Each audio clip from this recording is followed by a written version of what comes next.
আসসালামু আলাইকুম গাইস। আজকে নতুন কিছু নিয়ে আসলাম। দেখেন, আমরা অনেক পশু পালি।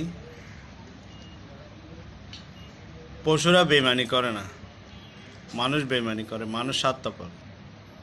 কিন্তু দেখেন, পশু আমাদের সাথে একসাথে খাবার খায়। আমার একটা প্রিয় মুরগি, আমার ছেলে এবং আমি একসাথে আমার প্রিয় মুরগিটাও খাবার খাচ্ছে। আমার আরও অনেক পশু পাখি আছে, কবুতর, হাঁস মুরগি আছে, কিন্তু এগুলা না। এই একটা মুরগি শুধু আমাদের সাথে খাবার খায়, আমাদের টাইমে টাইমে